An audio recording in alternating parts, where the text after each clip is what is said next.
Spinoza. Y a-t-il un plan divin derrière l'immense douleur dans le monde? Dans l'Éthique, partie I, appendice, j'ai écrit « Les hommes se trompent en ce qu'ils se croient libres, et cette opinion consiste en cela seul, qu'ils sont conscients de leurs actions et ignorants des causes qui les déterminent. Leur idée de liberté se réduit donc à ceci, qu'ils ne connaissent aucune cause à leurs actions.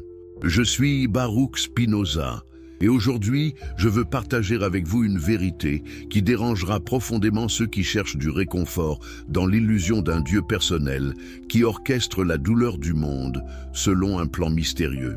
Permettez-moi d'être direct avec vous dès le début. Il n'existe aucun plan divin derrière la souffrance humaine. Aucun. Cette croyance, aussi réconfortante soit-elle, n'est qu'une projection anthropomorphique de nos désirs et de nos peurs sur une nature infinie qui ne connaît ni intention, ni volonté, ni compassion. Si vous êtes venu ici chercher une validation de vos croyances religieuses traditionnelles, vous serez déçus. Mais si vous cherchez la vérité philosophique authentique, celle qui libère l'esprit de la servitude des superstitions, alors inscrivez-vous à cette chaîne et activez les notifications, car ce que je m'apprête à vous révéler transformera radicalement votre compréhension de l'existence elle-même. Pourquoi l'humanité persiste-t-elle à croire qu'un être suprême conscient planifie chaque catastrophe, chaque maladie, chaque mort d'enfants innocents? D'où vient cette nécessité obsessionnelle de trouver du sens dans le chaos? Lorsque j'ai été excommunié de la communauté juive d'Amsterdam en 1656, à l'âge de 23 ans, j'ai été confronté à une question déchirante. Comment mes propres frères, mes propres maîtres, pouvaient-ils me condamner au nom d'un Dieu qu'ils prétendaient aimer? Le Hérem, le décret d'excommunication, proclamait que j'étais maudit par Dieu le jour et maudit la nuit, maudit en me couchant et maudit en me levant. Mais voici ce que j'ai compris dans cette solitude forcée, dans ces années où j'ai poli des lentilles pour survivre tout en écrivant mes pensées les plus profondes. Ce n'était pas Dieu qui me maudissait, mais des hommes effrayés par des idées qui menaçaient leur confort intellectuel. Ce n'était pas un plan divin qui orchestrait ma souffrance, mais la nécessité causale implacable de la nature elle-même. Comprenez bien ce que je vous dis maintenant, car c'est le fondement de tout ce qui suivra. Dieu n'est pas une personne. Dieu n'est pas un être qui pense, qui planifie, qui aime, qui punit.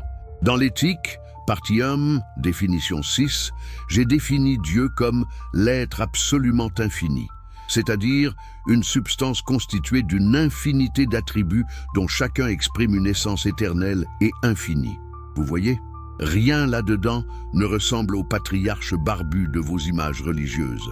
Rien n'évoque un créateur qui se soucie de vos prières ou qui compte vos péchés. Dieu, ou ce que j'appelle aussi la nature, de Sive Natura, est la totalité de tout ce qui existe, la substance unique et infinie dont tous les êtres particuliers ne sont que des modes, des modifications temporaires et finies. Quand un enfant meurt de maladie, quand un tsunami détruit des milliers de vies, quand une guerre ravage des nations entières, ce ne sont pas les actes d'un Dieu vengeur ou mystérieux. Ce sont simplement des événements qui découlent nécessairement des lois éternelles et immuables de la nature. Mais pourquoi cela dérange-t-il tant les gens? Pourquoi préfèrent-ils croire à un Dieu capricieux qui teste leur foi plutôt qu'accepter une nature neutre et déterministe? Dans le traité théologico-politique, chapitre 6, j'ai expliqué que la nature conserve un ordre fixe et immuable. Ce que les hommes appellent miracle, intervention divine ou plan mystérieux ne sont que leur ignorance des causes naturelles. Lorsque vous ne comprenez pas pourquoi quelque chose arrive, votre esprit, dans sa paresse intellectuelle, invente un agent intentionnel pour combler ce vide. C'est exactement ce que font les enfants quand ils anthropomorphisent leurs jouets, leur attribuant des intentions et des émotions. L'humanité fait la même chose avec l'univers entier. Elle transforme la nature en une super-personne qu'elle appelle Dieu, puis elle lui attribue tous les désirs, toutes les colères, toutes les stratégies qu'elle-même possède, mais amplifiées à l'infini. Imaginez un instant l'océan.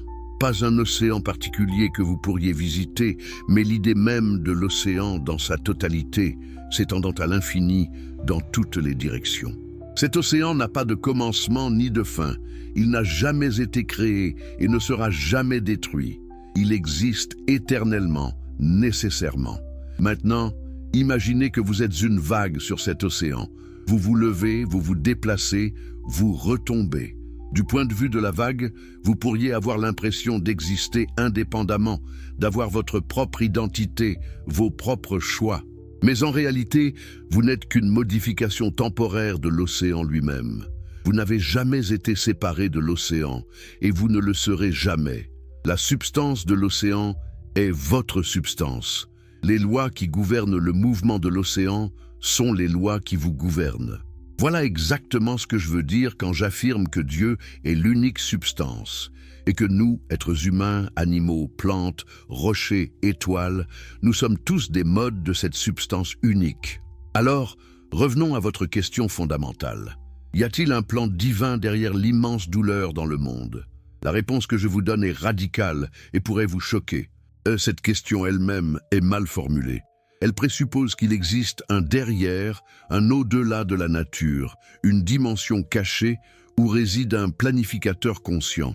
Mais il n'y a rien derrière la nature. La nature n'est pas un rideau cachant une réalité plus profonde. Elle est la réalité dans sa totalité absolue. Dans l'éthique, partie 1, proposition 15, je démontre que tout ce qui est en Dieu, et rien ne peut être ni être conçu sans Dieu. Comprenez-vous les implications vertigineuses de cette affirmation? Cela signifie que même la douleur que vous ressentez, même les atrocités que l'humanité commet, même les catastrophes naturelles qui anéantissent des civilisations, tout cela existe en Dieu, fait partie de Dieu, et Dieu se manifestant sous ces modes particuliers. Vous protestez déjà dans votre esprit, n'est-ce pas? Vous pensez, mais alors Dieu est responsable du mal, Dieu est cruel. Non, vous n'avez toujours pas saisi. Dieu ne peut pas être tenu responsable parce que Dieu n'a pas de volonté libre. Dans l'éthique, partie 1, proposition 17, corollaire 2, j'écris « Dieu seul agit par les seules lois de sa nature et n'est contraint par personne ». Mais attention, agir selon les seules lois de sa nature ne signifie pas agir selon une volonté libre. Cela signifie agir nécessairement, éternellement, selon un déterminisme absolu. Dieu ou la nature ne pouvait pas faire autrement que ce qu'elle a fait. Tout ce qui arrive découle nécessairement de la nature divine, comme les propriétés du triangle découlent de sa définition. Est-ce que vous blâmez le triangle d'avoir 3 angles?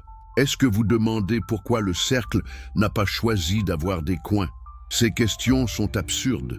De la même manière, demander pourquoi Dieu a choisi de créer un monde avec de la souffrance est une question absurde, car elle présuppose que Dieu choisit, qu'il a des alternatives, qu'il délibère.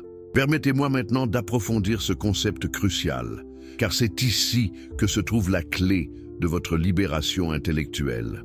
Quand je dis que tout découle nécessairement de la nature divine, je ne parle pas d'une nécessité externe, comme si quelque chose forçait Dieu à agir d'une certaine manière. Je parle d'une nécessité interne, géométrique, logique. René Descartes, mon contemporain que je respectais malgré nos désaccords fondamentaux, a essayé de préserver la liberté divine en suggérant que même les vérités éternelles dépendent de la volonté de Dieu.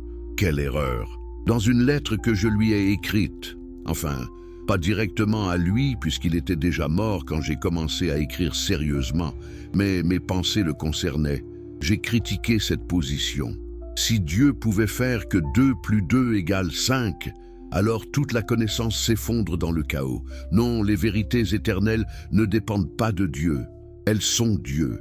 Dieu est la vérité éternelle elle-même. Comment cela nous aide-t-il à comprendre la douleur dans le monde? Voyez-vous, ce que vous appelez douleur n'est qu'une perspective limitée et inadéquate. Dans l'éthique, partie 2, proposition 11, j'affirme que ce qui constitue l'être actuel de l'esprit humain n'est rien d'autre que l'idée d'une chose singulière existant en acte. Votre esprit est l'idée de votre corps. Votre corps est un mode fini de l'attribut étendu de Dieu. Quand votre corps subit ce que vous appelez douleur, une brûlure, une maladie, une blessure, c'est simplement une modification particulière de l'étendue selon les lois nécessaires de la nature. De votre perspective finie, étroite, centrée sur votre propre conservation, cette modification apparaît comme négative, destructrice, mauvaise. Mais du point de vue de la nature elle-même, du point de vue de Dieu, cette modification n'est ni bonne ni mauvaise. Elle est simplement nécessaire. Attendez, ne me comprenez pas mal. Je ne suis pas en train de vous dire d'accepter passivement la douleur ou de célébrer la souffrance. Ce serait une interprétation grotesque de ma philosophie, malheureusement répandue par certains qui n'ont lu que quelques lignes de mes œuvres sans en saisir la profondeur. Ce que je vous dis, c'est beaucoup plus subtil et révolutionnaire. Je vous dis que comprendre la nécessité de la douleur, sa place dans l'ordre éternel de la nature, transforme votre relation à cette douleur. Dans l'éthique, partie 5, proposition 6, je démontre que, dans la mesure où l'esprit conçoit toute chose comme nécessaire, il a sur les affects une puissance plus grande. Autrement dit, il en pâtit moins. Et c'est ici que réside le secret de ce que j'appelle la béatitude, le bonheur le plus élevé accessible à l'être humain. Mais comment y parvenir concrètement? Comment passer de la révolte contre la douleur à sa compréhension sereine? Laissez-moi vous guider étape par étape, car c'est un chemin ardu que j'ai moi-même parcouru pendant ces années solitaires à La Haye, polissant mes lentilles le jour et écrivant mes pensées la nuit. La première étape consiste à reconnaître votre propre conatus. Dans l'éthique, partie 3, proposition 6, je pose le principe fondamental. Chaque chose, autant qu'il est en elle, s'efforce de persévérer dans son être. Le conatus, cet effort de persévérance dans l'être, est l'essence même de toute chose existante. Vous, moi, un arbre, une pierre, nous avons tous ce conatus. C'est la manifestation en nous de la puissance infinie de Dieu. Quand quelque chose menace votre existence, une maladie, un danger, une perte, votre conatus réagit. Cette réaction n'est pas une faiblesse, c'est votre essence même en action. Mais voici le paradoxe crucial. Reconnaître votre conatus ne signifie pas le laisser vous dominer. La deuxième étape requiert de comprendre la différence entre les passions et les actions. Dans l'éthique, partie 3, définition 2, j'explique: je dis que nous agissons quand quelque chose se produit, en nous ou hors de nous, dont nous sommes la cause adéquate, c'est-à-dire quand de notre nature, il suit en nous ou hors de nous quelque chose qui peut se comprendre clairement et distinctement par elle seule. Je dis au contraire que nous pâtissons quand en nous quelque chose se produit, ou que de notre nature, il suit quelque chose dont nous ne sommes que la cause partielle. La plupart des êtres humains vivent entièrement dans la passion, entièrement dominés par des causes externes qu'ils ne comprennent pas.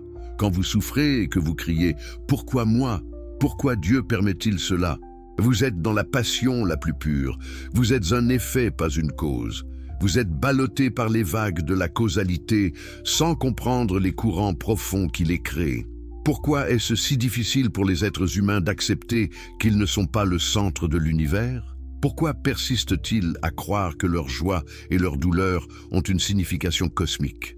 Dans le traité théologico-politique, chapitre 16, j'ai critiqué sévèrement cette vanité humaine.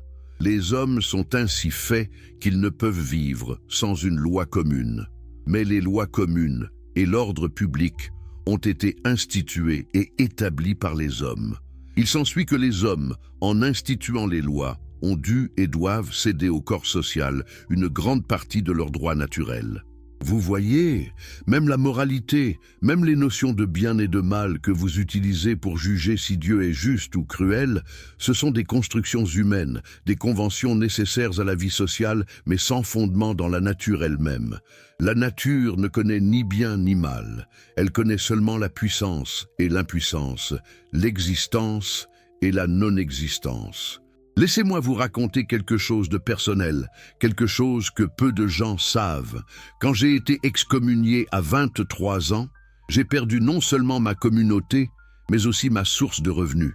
Mon père était mort peu de temps auparavant, et j'étais censé reprendre son commerce. Mais l'excommunication me l'interdisait. J'ai dû apprendre à polir des lentilles, un métier humble qui me permettait de survivre, mais me laissait du temps pour penser. Certains de mes contemporains se moquaient, le grand philosophe qui polit des vers. Mais dans cette humilité forcée, J'ai trouvé une liberté extraordinaire. Je n'avais plus rien à perdre. Je n'avais plus à plaire à une communauté, à respecter des dogmes, à prétendre croire ce que je ne croyais pas. Chaque lentille que je polissais devenait une méditation sur la clarté de la vision, sur la nécessité de voir le monde tel qu'il est et non tel que nous voudrions qu'il soit. Était-ce un plan divin que d'être excommunié? Absolument pas. C'était la conséquence nécessaire de mon refus de me conformer aux superstitions de mon époque. Et cette conséquence m'a libéré bien plus que n'importe quelle bénédiction religieuse ne l'aurait fait. Revenons maintenant à la question centrale de la douleur, car je sens que certains d'entre vous restent insatisfaits. Vous pensez, d'accord Spinoza, je comprends que vous rejetez un Dieu personnel, mais cela ne résout pas le problème du mal. Comment expliquez-vous qu'un enfant innocent meurt de cancer? Comment justifiez-vous les génocides, les famines, les tremblements de terre? Écoutez attentivement ma réponse, car elle contient toute la radicalité de ma pensée. Je ne justifie rien. Je refuse même le langage de la justification. La justification présuppose un tribunal, un juge, des normes morales transcendantes. Mais il n'existe aucun tribunal cosmique. Il n'existe aucune justice transcendante. Dans l'éthique, partie 4, préface, j'écris « La perfection et l'imperfection ne sont en réalité que des modes de pensée, à savoir des notions que nous formons du fait que nous comparons entre eux des individus de la même espèce ou du même genre. Vous comparez un enfant sain à un enfant malade, et vous jugez que l'un est parfait, l'autre imparfait. Mais ces jugements n'existent que dans votre esprit, pas dans la nature elle-même. Est-ce du nihilisme ce que je vous propose ? Est-ce que je vous demande de devenir indifférent à la souffrance? Absolument pas. Et ici se trouve un paradoxe que seuls les esprits les plus subtils peuvent saisir. Comprendre que le bien et le mal sont des constructions humaines ne nous oblige pas à abandonner toute éthique. Au contraire, cela nous permet de fonder une éthique authentique, basée non sur la peur divine ou l'espoir de récompense, mais sur la compréhension de notre propre nature. Dans l'éthique, Partie 4, proposition 18, Scoli, je déclare, le désir qui naît de la raison ne peut avoir d'excès. Quand votre désir est guidé par la raison, quand il découle d'une compréhension adéquate de votre nature et de la nature universelle, il ne peut pas être mauvais. Il est l'expression même de votre puissance d'exister. Alors, que signifie vivre éthiquement dans un univers sans plan divin ? Cela signifie d'abord reconnaître que vous êtes un mode fini de la substance infinie. Vous n'êtes pas séparé de Dieu, mais vous n'êtes pas Dieu non plus. Vous êtes une partie de Dieu, et votre bien réside dans l'augmentation de votre puissance d'agir et de comprendre. Dans l'éthique, partie 4, proposition 26, je démontre que ce que nous nous efforçons d'obtenir selon la raison n'est rien d'autre que comprendre. La connaissance n'est pas un simple luxe intellectuel. Elle est l'essence même de votre béatitude. Chaque fois que vous comprenez une cause, chaque fois que vous saisissez une nécessité, vous augmentez votre puissance. Vous passez de la passion à l'action, de la servitude à la liberté. Mais comment acquérir cette connaissance? Ici, je dois vous parler des 3 genres de connaissances que j'ai distingués dans l'éthique, partie 2, proposition 40, Scoli 2. Le premier genre est la connaissance par ouï-dire ou par expérience vague. C'est la connaissance la plus commune, celle que possèdent même les animaux. Vous touchez le feu, vous vous brûlez, vous apprenez à éviter le feu. C'est utile pour la survie quotidienne, mais totalement inadéquat pour comprendre la nature. Le deuxième genre est la connaissance rationnelle, celle qui procède par notions communes et par enchaînement déductif. C'est la connaissance des mathématiques, de la physique, de la philosophie rigoureuse. Elle vous permet de comprendre les lois générales qui gouvernent la nature. Mais il existe un troisième genre, le plus élevé, que j'appelle la science intuitive. Dans l'éthique, partie 2, proposition 40, Scoli 2, je l'explique ainsi. Ce genre de connaissance procède de l'idée adéquate de l'essence formelle de certains attributs de Dieu à la connaissance adéquate de l'essence des choses. Qu'est-ce que cela signifie concrètement? Laissez-moi vous donner un exemple. Supposons que vous vouliez comprendre pourquoi 2 nombres sont proportionnels. Le premier genre de connaissance vous donnerait la réponse par mémorisation. On vous a dit que 2 est à 4, ce que 3 est à 6. Le deuxième genre utiliserait une règle générale apprise des mathématiciens. Mais le troisième genre verrait immédiatement, intuitivement, la nature même de la proportion dans ses nombres particuliers. Cette vision intuitive n'est pas mystique ou irrationnelle. Au contraire, elle est la rationalité à son plus haut degré, où la connaissance ne procède plus par étapes discursives, mais saisit l'essence des choses d'un seul regard intellectuel. C'est cette science intuitive qui nous permet de voir les choses sub specie aeternitatis, sous l'aspect de l'éternité. Voir les choses sous l'aspect de l'éternité, voilà le secret de la béatitude spinoziste. Dans l'éthique, partie 5, proposition 29, je conclus: l'esprit ne conçoit rien sous l'aspect de l'éternité, sinon en tant qu'il conçoit l'essence de son corps sous l'aspect de l'éternité. Qu'est-ce que cela veut dire? Cela veut dire que même votre corps mortel, même votre existence finie et temporelle, participe à l'éternité. Non pas parce que votre âme survivrait après la mort. J'ai été très clair sur ce point dans la proposition 21 de la partie C. Seule la partie éternelle de l'esprit subsiste. Et cette partie n'est pas votre personnalité individuelle, mais votre participation à la connaissance vraie. Mais en ce moment même, pendant que vous existez, vous pouvez expérimenter l'éternité en comprenant votre essence comme nécessairement découlant de la nature divine. Permettez-moi de reformuler ceci d'une manière qui résonnera peut-être plus profondément. Quand vous souffrez et que vous demandez pourquoi, vous êtes prisonnier du temps. Vous regardez votre douleur présente, vous vous souvenez d'un passé sans douleur, vous espérez un futur où la douleur cessera. Tout cela est la perspective de la durée, de la temporalité. Mais quand vous comprenez cette même douleur sous l'aspect de l'éternité, quelque chose de radical se produit. Vous ne voyez plus la douleur comme un événement contingent qui aurait pu ne pas se produire. Vous la voyez comme une modification nécessaire de la substance éternelle, aussi nécessaire que les angles d'un triangle. Cette vision ne supprime pas la douleur physique. Je ne suis pas assez naïf pour prétendre cela, mais elle supprime la souffrance mentale qui accompagne habituellement la douleur, cette révolte contre la réalité, ce refus d'accepter ce qui est. Voici où ma philosophie se distingue radicalement du stoïcisme, bien que certains commentateurs superficiels nous confondent. Les stoïciens recommandaient l'apathéia, l'absence de passion, comme idéal moral. Ils voulaient que vous soyez indifférent à la douleur et au plaisir. Marc Aurèle écrivait dans ses méditations « La mort, comme la naissance, est un mystère de la nature ». Belle formule, certes, mais elle présuppose encore une distinction entre ce qui dépend de nous et ce qui n'en dépend pas, une distinction que je rejette complètement. Pour moi, il n'y a rien qui dépende vraiment de nous, au sens d'un libre arbitre absolu. Tout dépend de Dieu, c'est-à-dire de la nature. Notre liberté ne consiste pas à échapper à cette dépendance, mais à la comprendre. Dans l'éthique, partie 5, proposition 42, Scoli, j'affirme avec force, la béatitude n'est pas la récompense de la vertu, mais la vertu elle-même. C'est révolutionnaire. Je ne vous promets pas de récompense future pour votre sagesse. La sagesse elle-même, la compréhension elle-même, est votre récompense, votre joie, votre béatitude. Pourquoi tant de religions ont-elles besoin de promettre une vie après la mort, un paradis, une réincarnation? Parce qu'elles ne peuvent pas offrir une satisfaction réelle dans cette vie.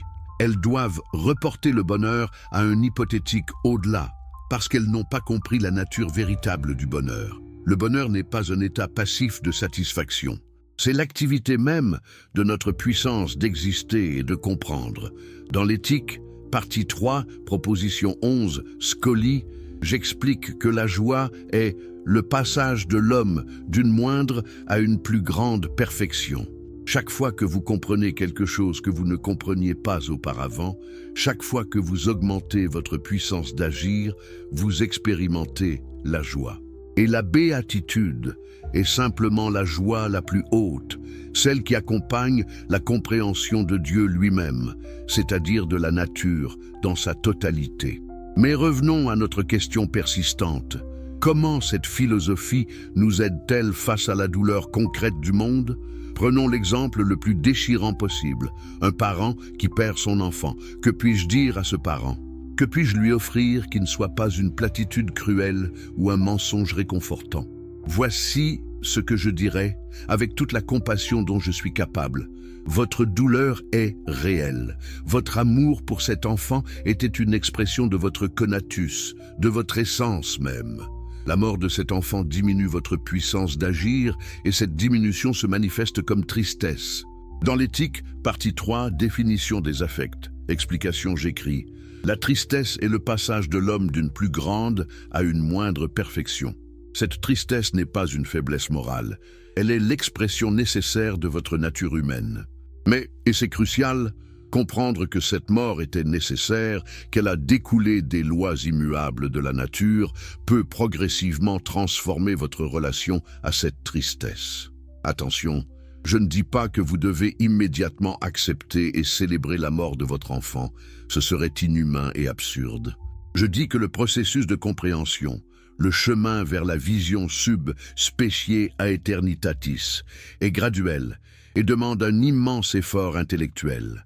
Mais chaque pas sur ce chemin apporte un soulagement, non pas en supprimant la tristesse, mais en la transformant. Dans l'éthique, partie 5, proposition 20, Scoli, je note, plus nous comprenons les choses singulières, plus nous comprenons Dieu. En comprenant pourquoi cet enfant particulier est mort, les causes biologiques, les enchaînements causaux qui ont mené à cette mort, vous ne comprenez pas seulement un événement particulier, vous comprenez aussi comment Dieu, c'est-à-dire la nature, opère nécessairement. Et cette compréhension, aussi douloureuse soit-elle dans son acquisition, est elle-même une forme de joie, la joie de participer à la connaissance éternelle. Vous résistez encore, je le sens. Vous pensez que je suis froid, détaché, inhumain. Comment puis-je parler de joie intellectuelle face à la mort d'un enfant? Mais comprenez bien, je ne nie pas la douleur émotionnelle. Je ne nie pas que nous, êtres humains finis, ressentons des émotions intenses. Dans l'éthique, partie 4, proposition 4, je reconnais explicitement: il est impossible que l'homme ne soit pas une partie de la nature et qu'il ne puisse subir d'autres changements que ceux qui peuvent se comprendre par sa seule nature et dont il est la cause adéquate. En d'autres termes, nous sommes constamment affectés par des causes externes. Nous sommes constamment dans la passion. Même le sage spinoziste le plus accompli ne peut pas échapper complètement aux passions. Ce que nous pouvons faire, c'est augmenter la proportion de notre activité par rapport à notre passivité, augmenter la partie de nous qui comprend par rapport à la partie qui subit. Alors, concrètement, que faire avec cette immense douleur dans le monde? Voici ma réponse en plusieurs étapes. Premièrement, abandonnez l'illusion du plan divin. Cette illusion vous maintient dans l'enfance spirituelle, attendant qu'un Père céleste vienne tout arranger. Deuxièmement, comprendre que la douleur n'est ni bonne ni mauvaise en elle-même. Elle est une modification nécessaire de la nature. Troisièmement, reconnaître votre conatus, votre effort pour persévérer dans l'être. Cet effort n'est pas égoïste au sens moral. Dans l'éthique, partie 4, proposition 18, Scoli, j'affirme que rien n'est plus utile à l'homme qu'un homme qui vit sous la conduite de la raison. Votre bien et le bien d'autrui ne sont pas en conflit quand vous agissez selon la raison. Quatrièmement, cultivez la connaissance rationnelle et intuitive. Cherchez à comprendre les causes des événements plutôt que de les attribuer à des volontés mystérieuses. Cinquièmement, et c'est peut-être le plus difficile, apprendre à voir votre propre existence sous l'aspect de l'éternité. Comment un être humain ordinaire, pris dans les urgences de la vie quotidienne, peut-il voir les choses sous l'aspect de l'éternité? N'est-ce pas réservé à quelques philosophes contemplatifs? Dans l'éthique, partie 5, proposition 38, je réponds clairement. Plus l'esprit comprend de choses par le deuxième et le troisième genre de connaissances, moins il pâtit des affects qui sont mauvais et moins il craint la mort. Vous voyez? Ce n'est pas une question de talent mystique ou de grâce divine. C'est une question d'effort intellectuel. Chaque livre que vous lisez, chaque concept que vous maîtrisez, chaque cause que vous comprenez, vous rapproche de cette vision éternelle. Ce n'est pas un état qu'on atteint une fois pour toutes. C'est un processus continu, une ascension graduelle de la connaissance inadéquate vers la connaissance adéquate. Laissez-moi maintenant établir des connexions qui vont peut-être vous surprendre. Certains d'entre vous connaissent peut-être le bouddhisme, cette tradition orientale qui enseigne que la souffrance vient de l'attachement et du désir. Le Bouddha a enseigné que pour éliminer la souffrance, il faut éliminer le désir. N'est-ce pas similaire à ce que je propose? Pas exactement. La différence est subtile mais cruciale. Je ne vous demande pas d'éliminer le désir. Le désir, compris correctement comme conatus, est votre essence même. Dans l'éthique partie 3, proposition 9, Scoli, je définis explicitement: le désir est l'essence même de l'homme en tant qu'elle est conçue comme déterminée à faire quelque chose par une affection quelconque donnée en elle. Vous ne pouvez pas éliminer le désir sans vous détruire vous-même. Ce que je vous demande, c'est de transformer vos désirs passifs en désirs actifs, vos désirs inadéquats en désirs rationnels. Un désir qui naît de la compréhension adéquate de votre nature ne peut pas vous faire souffrir, même s'il n'est pas satisfait, parce que vous comprenez pourquoi il ne peut pas être satisfait. Et que dire de la physique quantique moderne? Certains physiciens contemporains, quand ils découvrent l'indéterminisme au niveau quantique, proclament triomphalement que j'avais tort, que l'univers n'est pas déterministe après tout. Mais ils me comprennent mal. Le déterminisme que je défends dans l'éthique n'est pas un déterminisme mécanique simple, comme celui que Newton développerait quelques décennies après ma mort. C'est un déterminisme logique, métaphysique. Chaque événement découle nécessairement de la nature de Dieu, mais cette nécessité est infiniment plus complexe que les enchaînements causaux simples que nous pouvons observer. Dans l'éthique, partie 1, proposition 16, je démontre que de la nécessité de la nature divine doivent suivre une infinité de choses en une infinité de modes. L'infinité de modes, pensez à cela. Chaque possibilité est actualisée quelque part dans l'infinité de la substance divine. Le fait qu'un événement quantique particulier semble indéterminé à notre niveau d'observation ne contredit pas la nécessité absolue au niveau de la substance infinie. D'ailleurs, les physiciens modernes ont redécouvert quelque chose que j'affirmais déjà au XVIIe siècle.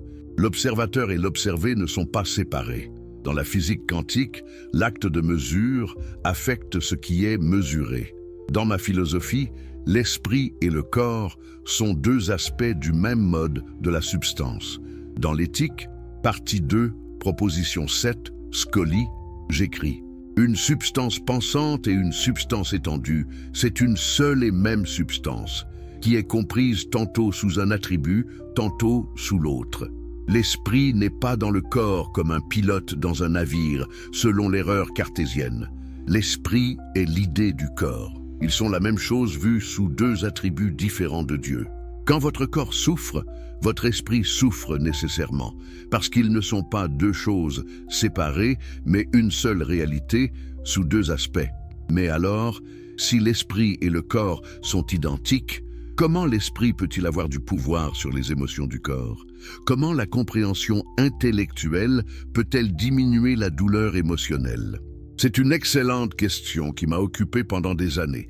La réponse se trouve dans l'éthique, partie 5, proposition 3. Un affect qui est une passion cesse d'être une passion, aussitôt que nous en formons une idée claire et distincte. Vous voyez le mécanisme? Quand vous êtes submergé par la tristesse après la mort d'un être cher, cette tristesse vous domine parce que vous ne la comprenez pas adéquatement. Vous la vivez comme une force mystérieuse qui s'abat sur vous.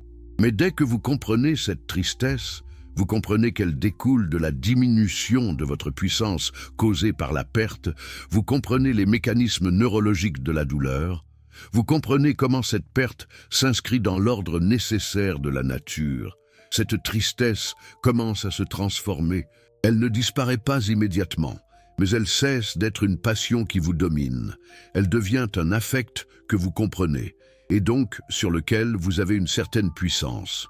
Permettez-moi maintenant de devenir encore plus controversé, car je sens que certains d'entre vous s'accrochent encore à des lambeaux de théologie traditionnelle. Vous espérez peut-être que je vais dire D'accord, il n'y a pas de plan divin personnel, mais il y a quand même une providence générale, une orientation de l'univers vers le bien. Non, il n'y a aucune providence. Dans l'éthique, partie 1, appendice, je démolis systématiquement cette illusion. Tous les préjugés que je signale ici dépendent d'un seul, que les hommes supposent communément que toutes les choses de la nature agissent, comme eux-mêmes, en vue d'une fin. Bien plus, ils tiennent pour certain que Dieu lui-même dirige tout vers une certaine fin. C'est le préjugé finaliste, l'idée que tout a un but, une raison d'être. Mais ce préjugé renverse complètement l'ordre véritable des choses. Les choses n'existent pas pour accomplir des fins. Les fins que nous attribuons aux choses ne sont que nos propres désirs projetés sur la nature. Voici un exemple concret pour illustrer ce point crucial. Vous regardez un œil humain et vous vous émerveillez de sa complexité. Vous dites « l'œil est fait pour voir ». Vous en concluez qu'un créateur intelligent a conçu l'œil avec ce but en tête. Mais c'est exactement le raisonnement que je rejette. L'œil n'est pas fait pour voir. L'œil voit parce qu'il est structuré d'une certaine manière, et cette structure découle nécessairement des lois de la nature. Si l'œil n'existait pas, nous ne manquerions pas la vision. Nous ne saurions même pas que quelque chose comme la vision est possible. C'est notre existence en tant qu'être, avec des yeux qui nous fait croire que les yeux ont été conçus pour nous. Le finalisme est un anthropomorphisme, une projection de notre manière de créer, d'abord concevoir un but, puis construire les moyens, sur la nature elle-même, qui ne procède jamais ainsi. Alors, si la nature ne procède pas selon des fins, comment procède-t-elle? Par nécessité géométrique. Je reviens toujours à cette métaphore des mathématiques parce qu'elle est parfaite. Les propriétés du triangle ne sont pas là pour servir à un but. Elles découlent nécessairement de la définition du triangle. De même, toutes les propriétés de l'univers, toutes les lois de la physique, toutes les structures biologiques découlent nécessairement de la nature de Dieu. Dans l'éthique, partie 1, proposition 17, Scoli, je l'affirme sans ambiguïté. Dieu agit par les seules lois de sa nature et n'est contraint par personne. Cette action, selon sa propre nature, n'est pas libre au sens du libre arbitre. C'est une nécessité interne, géométrique, éternelle. Gottfried Wilhelm Leibniz, mon contemporain avec qui j'ai échangé quelques lettres avant que notre correspondance ne soit interrompue, a tenté de préserver une sorte de finalité en parlant du meilleur des mondes possibles. Quelle sottise! Il n'y a qu'un seul monde possible, celui qui existe nécessairement selon la nature de Dieu. Mais voici où ma position devient vraiment radicale, vraiment dangereuse pour tous les pouvoirs établis de mon époque, et peut-être même de la vôtre. Si Dieu agit nécessairement, et si nous sommes des modes de Dieu, alors nous aussi agissons nécessairement. Il n'y a pas de libre arbitre. Dans l'éthique, partie 2, proposition 48, je démontre. Il n'y a dans l'esprit aucune volonté absolue ou libre, mais l'esprit est déterminé à vouloir ceci ou cela par une cause qui est aussi déterminée par une autre, et cette autre l'est à son tour par une autre, et ainsi à l'infini. Vous pensez choisir librement? C'est une illusion. Chacune de vos décisions, chacune de vos pensées, chacun de vos désirs découle nécessairement de causes antécédentes, qui elles-mêmes découlent de causes encore plus antérieures, remontant jusqu'à la nature de Dieu lui-même. Vous êtes comme un homme qui rêve qu'il vole et qui croit que ce vol est son choix libre, alors qu'en réalité, c'est la physiologie du sommeil qui produit ce rêve. Vous protestez, mais alors, si je n'ai pas de libre arbitre, comment puis-je être tenu responsable de mes actes? Comment peut-il y avoir une morale? Excellente question.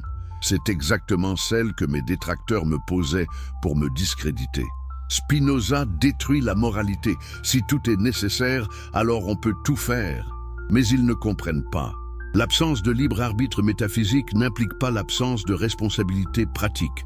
Dans le traité théologico-politique, chapitre 16, j'explique que les lois civiles restent nécessaires, même si le libre arbitre est une illusion, parce que ces lois elles-mêmes font partie des causes qui déterminent nos actions. Quand une société punit un criminel, elle ne le punit pas parce qu'il aurait pu agir autrement, il ne le pouvait pas, tout était déterminé. Elle le punit pour modifier les causes futures, pour dissuader d'autres actions similaires. La punition elle-même devient une cause dans la chaîne causale infinie. Et la moralité authentique, celle qui m'intéresse vraiment, ne repose pas sur la possibilité d'avoir agi autrement. Elle repose sur la compréhension de ce qui augmente notre puissance d'agir. Dans l'éthique, partie 4, proposition 20, je pose le principe fondamental. Plus chacun s'efforce et est capable de chercher son utile propre, c'est-à-dire de conserver son être, plus il est doué de vertu. Et inversement, pour autant que chacun néglige son utile propre, c'est-à-dire la conservation de son être, il est impuissant. Vous voyez, la vertu n'est pas l'obéissance à des commandements arbitraires venus du ciel. La vertu est la puissance même, l'augmentation de votre capacité d'exister et d'agir. Et cette puissance s'accroît principalement par la connaissance, par la compréhension adéquate de vous-même et de la nature. Maintenant, laissez-moi établir une connexion fascinante avec un autre grand penseur juif qui m'a profondément influencé, bien que je l'ai critiqué sur certains points, Moïse Maïmonide. Dans son Guide des égarés, Maïmonide avait déjà entrepris de purifier le concept de Dieu de tous les anthropomorphismes naïfs. Il insistait sur la théologie négative.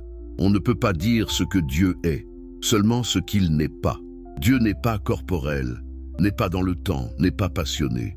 J'ai respecté cette démarche, mais je suis allé beaucoup plus loin. Maïmonide voulait préserver un Dieu transcendant, séparé de la nature. Moi, j'ai identifié Dieu et la nature. Deus sive natura. C'est là que réside ma véritable radicalité. Il n'y a pas deux choses, Dieu et le monde. Il n'y a qu'une seule chose, la substance infinie que j'appelle indifféremment Dieu ou nature. Cette identification a scandalisé mes contemporains et continue de scandaliser certains aujourd'hui. On m'a accusé d'athéisme.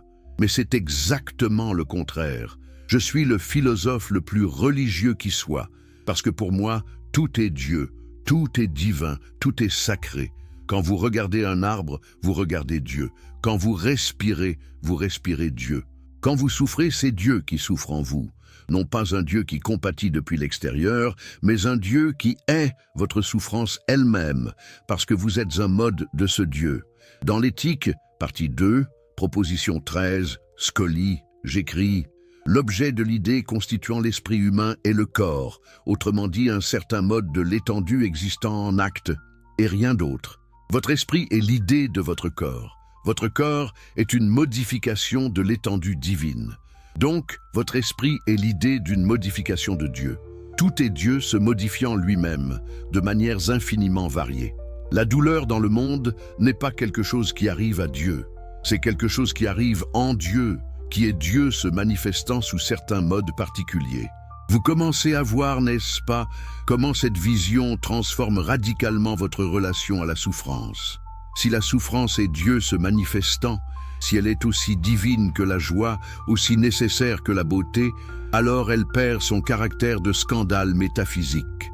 Elle reste pénible au niveau de l'expérience immédiate. Je ne nie jamais cela, mais elle n'est plus un problème théologique. Il n'y a plus besoin de théodicée, plus besoin de justifier Dieu. Dieu n'a pas besoin de justification parce que Dieu n'est pas un agent moral qui pourrait être jugé bon ou mauvais. Dieu est tout ce qui est, la totalité de la réalité, agissant nécessairement selon sa propre nature. Mais alors, et c'est crucial, comment devons-nous agir face à la souffrance? Si elle est nécessaire et divine, devons-nous simplement l'accepter passivement? Absolument pas. Et voici pourquoi. Votre effort pour diminuer la souffrance, la vôtre et celle des autres, est lui aussi nécessaire et divin. Il découle de votre conatus, de votre essence même. Un médecin qui soigne un malade n'agit pas contre la volonté de Dieu en guérissant. Au contraire, il est lui-même une expression de la puissance divine. Dans l'éthique, partie 4, proposition 18, Scoli, je l'affirme explicitement. Rien n'est plus utile à l'homme qu'un homme qui vit sous la conduite de la raison. Les êtres humains rationnels s'entraident naturellement, non par obligation morale externe, mais parce que cela découle de leur nature même. Votre bien et le bien d'autrui convergent nécessairement quand vous agissez selon la raison. Laissez-moi vous raconter comment j'ai personnellement appliqué ces principes. Pendant mes années à La Haye, j'ai vécu très simplement, presque pauvrement. Je n'avais pas besoin de richesses matérielles. Mes besoins étaient minimaux. Du pain, du lait, quelques livres, mes instruments pour polir les lentilles. Certains diraient que je pratiquais l'ascétisme, mais ce n'était pas du tout cela. L'ascétisme implique un rejet du corps, une punition de la chair pour élever l'esprit. Moi, je ne rejetais rien. Je réduisais simplement mes désirs à ceux qui découlaient de ma nature rationnelle. Dans l'éthique, partie 4, proposition 45, Scully, j'écris « La haine ne peut jamais être bonne ». Pourquoi? Parce que la haine est toujours une diminution de puissance. Même quand vous haïssez quelqu'un qui vous a fait du mal, cette haine vous diminue plus qu'elle ne nuit à votre ennemi. J'ai appliqué ce principe à ceux qui m'avaient excommunié. Je ne les haïssais pas. Je les comprenais comme des modes finis, agissant nécessairement selon leur nature limitée. Est-ce que cela m'a été facile? Pas du tout. Je suis humain, après tout. J'ai ressenti la colère, la tristesse, le sentiment d'injustice. Mais progressivement, par l'effort de la compréhension, j'ai transformé ces passions. Chaque fois que je sentais la colère monter, je m'arrêtais et je réfléchissais. Pourquoi suis-je en colère? Quelle est la cause de cette colère? Comment s'inscrit-elle dans l'ordre nécessaire des choses? Et progressivement, la colère se dissipait, remplacée par une compréhension sereine. Ce n'était pas de la répression. C'était une véritable transformation, ce que je décris dans l'éthique, partie 5, comme le pouvoir de l'esprit sur les affects. Dans la proposition 4 de cette partie, je démontre il n'y a aucun affect du corps dont nous ne puissions former un concept clair et distinct. Chaque émotion peut être comprise et dans cette compréhension se trouve déjà une forme de libération. Mais je sens que certains d'entre vous résistent encore à une implication fondamentale de ma philosophie. Si tout est nécessaire, si tout découle de Dieu, alors même les actes les plus horribles, les génocides, les tortures, les cruautés, sont-ils aussi divins? C'est la question la plus difficile, celle qui fait reculer même ceux qui sont prêts à me suivre dans mes autres affirmations. Laissez-moi répondre avec toute la subtilité nécessaire. Oui, ces actes horribles découlent nécessairement de la nature de Dieu. Non, cela ne signifie pas qu'ils sont moralement acceptables ou qu'ils ne doivent pas être combattus. Vous confondez deux niveaux de discours, le niveau métaphysique et le niveau éthique. Au niveau métaphysique, tout est nécessaire et donc, en un sens, tout est égal. Il n'y a ni bien absolu, ni mal absolu dans la nature. Mais au niveau éthique, au niveau de notre existence, en tant que mode fini, cherchant à persévérer dans notre être, il y a clairement des choses qui augmentent notre puissance et d'autres qui la diminuent. Dans l'éthique, partie 4, définition 1, je définis par bon, j'entendrai ce que nous savons avec certitude être un moyen de nous rapprocher de plus en plus du modèle de la nature humaine que nous nous proposons. Par mauvais, au contraire, ce que nous savons avec certitude nous empêcher de reproduire ce modèle. Vous voyez, le bien et le mal ne sont pas des propriétés objectives des choses. Ce sont des relations entre les choses et notre nature humaine. Un aliment est bon pour vous s'il nourrit votre corps. Un poison est mauvais pour vous s'il le détruit. De même, une action est bonne si elle augmente votre puissance d'agir et de comprendre. Elle est mauvaise si elle la diminue. Un génocide est le pire des maux non pas parce qu'il viole un commandement divin transcendant, mais parce qu'il représente la destruction massive de la puissance d'être de milliers d'individus. C'est une diminution colossale de puissance dans l'univers. Alors, devons-nous combattre cette diminution de puissance? Absolument.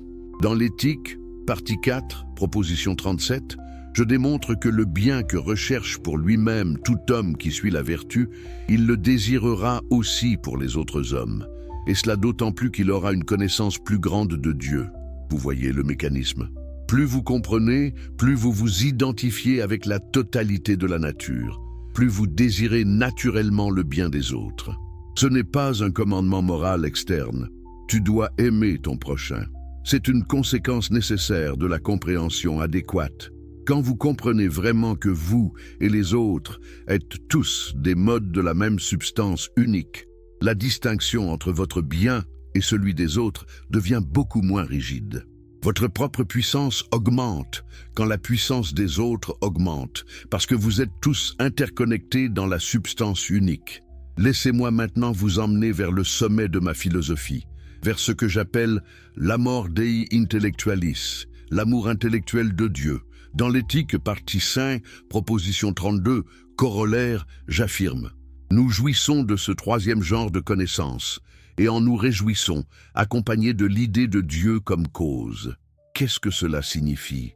Quand vous atteignez le troisième genre de connaissance, la science intuitive, quand vous voyez l'essence des choses découler nécessairement de la nature divine, vous expérimentez une joie profonde. Et cette joie est accompagnée de l'idée de Dieu comme cause. C'est l'amour de Dieu, non pas l'amour pour un Dieu personnel qui vous aime en retour, mais l'amour de comprendre Dieu, la joie intellectuelle de saisir la nécessité divine. Cet amour est éternel parce qu'il participe à l'éternité de Dieu lui-même. Dans la proposition 33, je vais encore plus loin.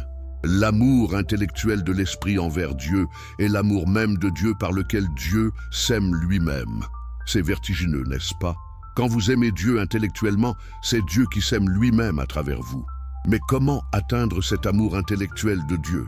Ce n'est pas une expérience mystique qui vous tombe dessus miraculeusement. C'est le résultat d'un long effort de compréhension.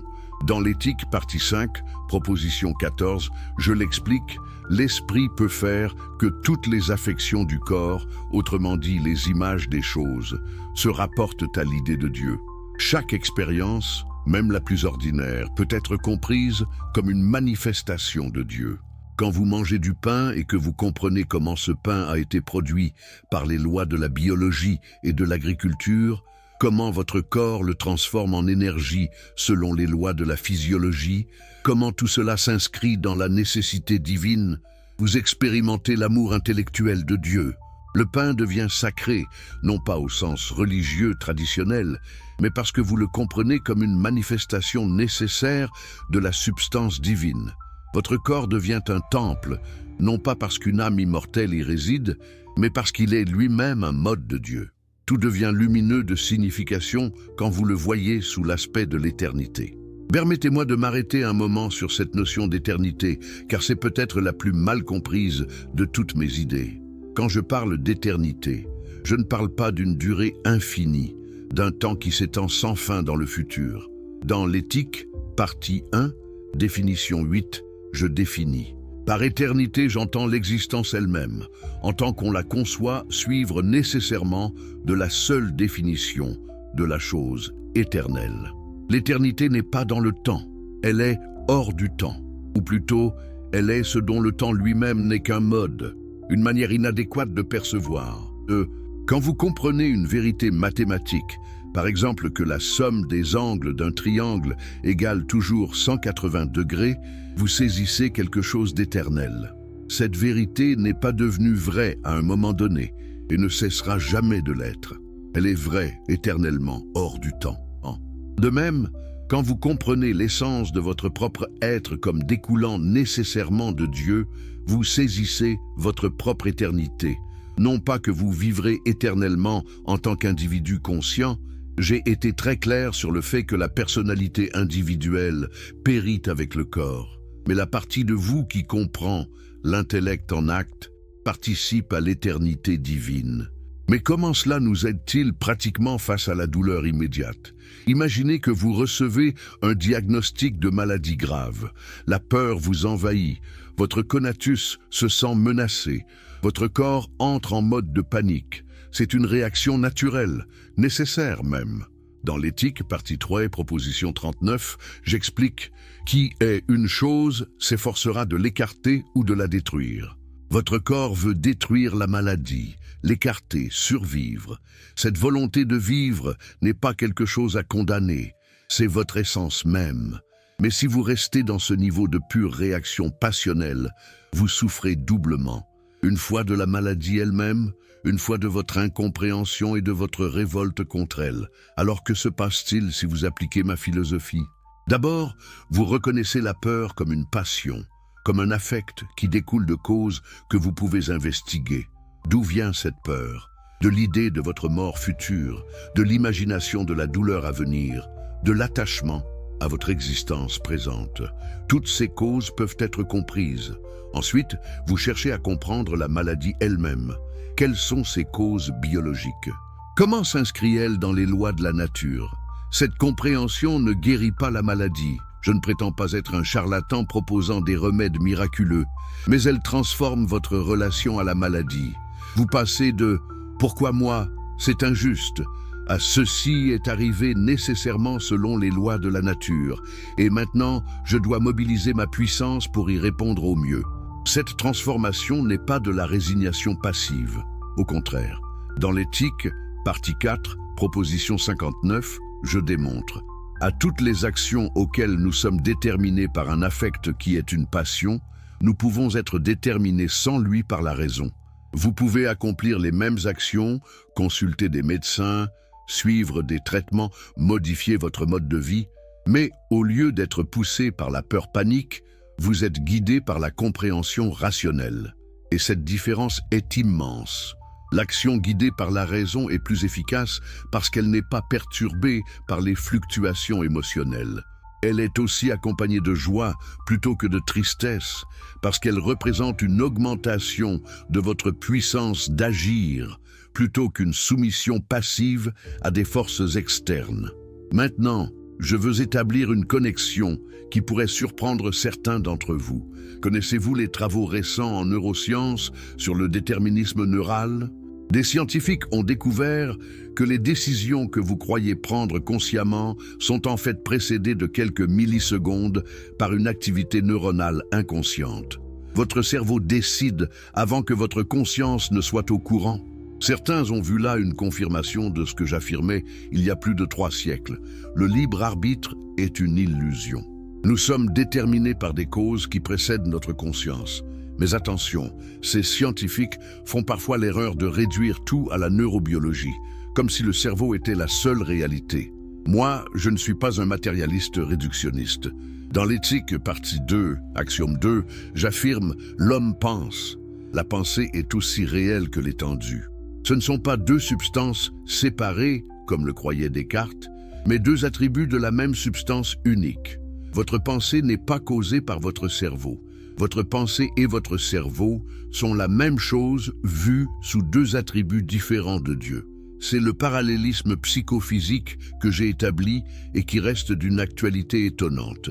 D'ailleurs, parlons un instant de Descartes, puisque toute ma philosophie peut être vue comme une réponse critique à la sienne. René Descartes a révolutionné la philosophie en établissant le cogito. Je pense, donc je suis. De là, il a déduit qu'il existait 2 substances fondamentalement différentes, la res cogitans, la chose pensante, et la res extensa, la chose étendue, l'esprit et le corps. Mais cette séparation a créé un problème insoluble. Comment ces 2 substances si différentes peuvent-elles interagir? Comment ma volonté immatérielle peut-elle mouvoir mon bras matériel? Descartes a proposé que l'interaction se fait via la glande pinéale. Mais c'était ridicule. Un organe physique ne peut pas servir de pont entre le physique et le non-physique. J'ai résolu ce problème en éliminant la dualité elle-même. Il n'y a qu'une seule substance avec une infinité d'attributs dont nous connaissons 2, la pensée et l'étendue. L'esprit et le corps ne sont pas 2 choses qui interagissent. Ce sont 2 aspects de la même chose. Dans l'éthique, partie 3, proposition 2, Scoli, je l'affirme clairement. Le corps ne peut déterminer l'esprit à penser, ni l'esprit déterminer le corps au mouvement ou au repos. Il n'y a pas d'interaction causale entre eux parce qu'ils ne sont pas 2 choses séparées. C'est le parallélisme. À chaque état du corps correspond un état de l'esprit, non pas parce que l'un cause l'autre, mais parce qu'ils sont la même réalité, vue sous 2 attributs différents. Comment cela transforme-t-il notre compréhension de la douleur? Radicalement. La douleur physique et la douleur mentale ne sont pas 2 phénomènes séparés où l'un cause l'autre. Ce sont 2 aspects du même phénomène. Quand vous vous brûlez la main, il n'y a pas d'abord une lésion tissulaire qui envoie ensuite un signal à votre cerveau qui produit ensuite une sensation de douleur. Tout cela se produit simultanément parce que c'est le même événement vu sous différents attributs. La lésion tissulaire, ESD, la douleur, vue sous l'attribut de l'étendue. La sensation de douleur, ESD, la lésion vue sous l'attribut de la pensée. Cette compréhension a des implications profondes.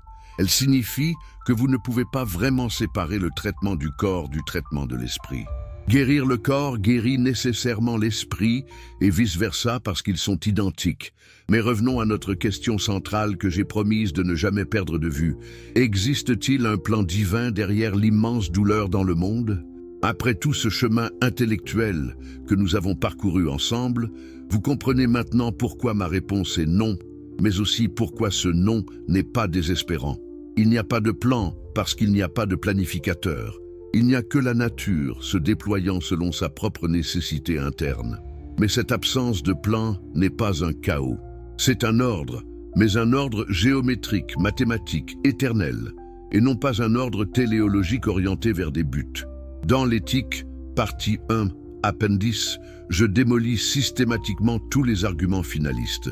Si donc on découvre dans la nature des choses imparfaites, corrompues, belles ou laides, c'est parce que les hommes comparent les choses entre elles et imaginent que la nature manque ou pêche, ou qu'elle a fait des choses imparfaites. Mais la nature ne manque de rien. Elle ne pêche pas. Elle est exactement ce qu'elle doit être nécessairement. Nos jugements de perfection et d'imperfection sont des projections de nos désirs sur la réalité. Laissez-moi vous donner un exemple concret qui illustre toute la puissance de cette perspective. Prenons le tsunami de 2004 dans l'océan Indien qui a tué plus de 200 000 personnes. Du point de vue humain, c'est une catastrophe absolue, un mal immense. Les survivants et les familles des victimes ont crié « Où était Dieu? Pourquoi a-t-il permis cela ?» Certains leaders religieux ont même suggéré que c'était une punition divine pour les péchés de l'humanité. Quelle obscénité! Ma philosophie offre une compréhension totalement différente. Ce tsunami n'était pas un acte de Dieu au sens d'une volonté divine intentionnelle. C'était le résultat nécessaire de processus géologiques, le mouvement des plaques tectoniques, l'accumulation de tensions, la libération soudaine d'énergie, qui eux-mêmes découlent des lois éternelles de la physique. Ces lois n'ont pas d'intention. Elles ne visent ni le bien ni le mal. Elles sont simplement ce qu'elles sont. Le fait que des êtres humains se trouvaient sur le chemin de ces vagues n'a aucune signification cosmique. C'était une coïncidence tragique de deux séries causales, celle qui a produit le tsunami et celle qui avait amené ces personnes à cet endroit à ce moment-là. Comprendre cela ne diminue pas la tristesse qu'on peut ressentir pour les victimes. Mais cela élimine la rage impuissante contre un Dieu qui aurait pu intervenir mais ne l'a pas fait. Il n'y a personne à blâmer.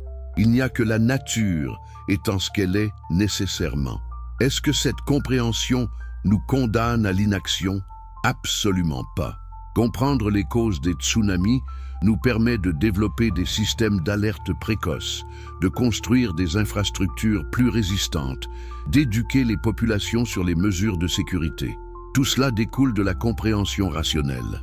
Dans l'éthique, partie 4, proposition 63, je conclus « Qui est conduit par la crainte et fait le bien pour éviter le mal, celui-là n'est pas conduit par la raison. » Vous voyez la distinction cruciale? Vous pouvez construire des systèmes d'alerte par peur des futures catastrophes. C'est une motivation passionnelle, inadéquate. Ou vous pouvez les construire par compréhension rationnelle des lois naturelles et désir d'augmenter la puissance collective de l'humanité. C'est une motivation rationnelle, adéquate. Le résultat pratique peut être le même, mais la qualité existentielle de l'action est radicalement différente. L'action rationnelle vous donne de la joie et de la liberté. L'action motivée par la peur vous laisse dans la servitude émotionnelle. Maintenant, je veux aborder une objection que j'entends souvent, particulièrement de la part de ceux qui sont attachés aux traditions religieuses. Ils me disent « Spinoza, votre philosophie élimine tout mystère de l'univers. Elle réduit tout à des lois mécaniques froides. Où est la place pour l'émerveillement, pour le sacré, pour le mystère ? Mais c'est exactement le contraire. Ma philosophie restaure l'émerveillement authentique en éliminant les fausses explications. Quand vous attribuez un phénomène à la volonté mystérieuse de Dieu, vous arrêtez de vous émerveiller. Vous vous contentez d'une pseudo-explication qui n'explique rien. Mais quand vous comprenez qu'un phénomène découle nécessairement de la nature divine, selon des lois éternelles, que vous pouvez investiguer, comprendre, contempler, alors le véritable émerveillement commence. Dans l'Éthique, partie 5, proposition 36, Scully, je fais une affirmation audacieuse. L'amour intellectuel de l'esprit envers Dieu est une partie de l'amour infini par lequel Dieu s'aime lui-même. Pouvez-vous imaginer quelque chose de plus merveilleux? Votre capacité à comprendre l'univers n'est pas séparée de l'univers lui-même. C'est l'univers se comprenant lui-même à travers vous. Vous êtes l'instrument par lequel Dieu acquiert la connaissance de soi. C'est infiniment plus mystérieux et merveilleux que l'image d'un vieux patriarche dans le ciel qui planifie tout. Permettez-moi maintenant de vous emmener vers une connexion fascinante avec la mystique orientale, particulièrement avec l'Advaita Vedanta de la tradition hindoue. Shankaracharya, le grand philosophe indien qui a vécu au 8e siècle, a enseigné que Brahman, l'absolu, et Atman, le soi individuel, sont identiques. Tat Tvam Asi, tu es cela. L'illusion fondamentale qu'il appelait Maya est de croire que vous êtes séparé de l'absolu. N'est-ce pas remarquablement similaire à ce que j'enseigne? Quand j'affirme que vous êtes un mode de Dieu, que votre essence découle nécessairement de la substance divine, je dis essentiellement la même chose. La différence est que Shankaracharya procédait par intuition mystique et négation, neti, ni ceci ni cela, tandis que je procède par démonstration géométrique rigoureuse. Mais nous arrivons à la même conclusion. La séparation entre vous et Dieu est une illusion. Vous êtes Dieu sous un certain mode. Dans l'Éthique, partie 2, proposition 11, corollaire, j'écris « L'esprit humain est une partie de l'entendement infini de Dieu. Votre esprit n'est pas séparé de l'esprit divin. Il en est une partie, un aspect, un mode.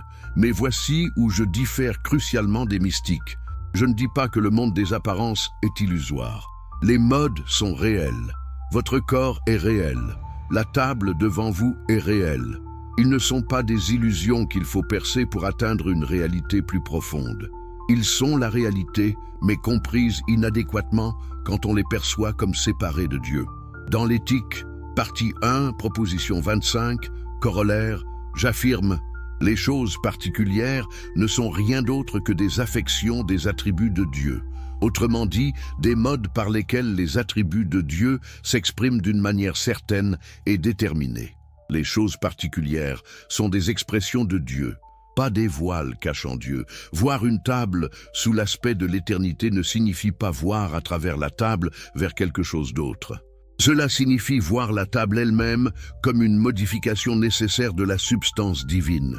C'est une différence subtile mais cruciale entre ma philosophie et la mystique orientale. Alors, comment cultiver cette vision?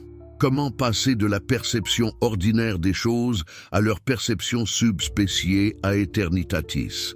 C'est un travail quotidien, un exercice spirituel au sens le plus profond.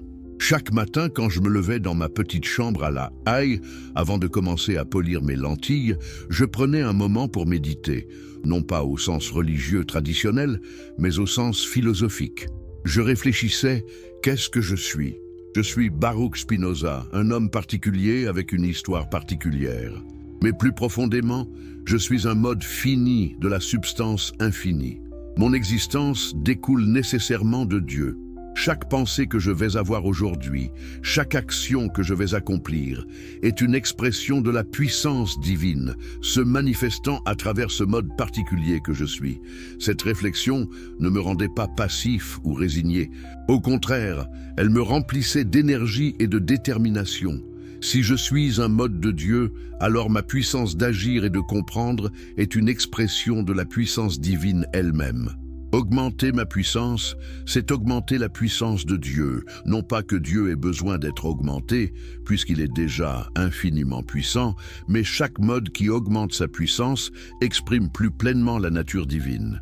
Laissez-moi maintenant aborder une question pratique que beaucoup se posent. Comment cette philosophie nous aide-t-elle à faire des choix moraux concrets? Si tout est déterminé, si nous n'avons pas de libre arbitre, comment décider ce qu'il faut faire? La réponse est que le déterminisme n'élimine pas la délibération. Au contraire, il la rend encore plus importante. Dans l'éthique, partie 2, proposition 49, Scoli, j'explique que la volonté et l'entendement ne sont qu'une seule et même chose. Ce que vous appelez volonté libre n'est en réalité que l'ignorance des causes qui vous déterminent. Mais quand vous délibérez rationnellement, quand vous examinez les conséquences probables de différentes actions, quand vous évaluez ce qui augmentera votre puissance d'agir, cette délibération elle-même fait partie des causes qui déterminent votre action finale.